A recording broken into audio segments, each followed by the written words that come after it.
This video shows how to install Yanhua R7F701406 thumbscrew fastened interface board.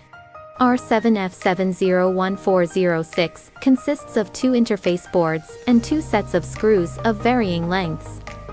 1. Find the interface board installation area on the instrument according to the visual positioning mark on the R7F701406 interface board. 2. Find the correct positioning holes of D1 to D4 on the instrument.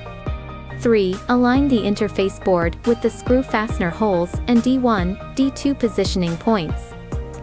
4. Clamp the interface board and instrument with your left hand, and tighten the short bolts with your right hand, to secure the interface board and instrument.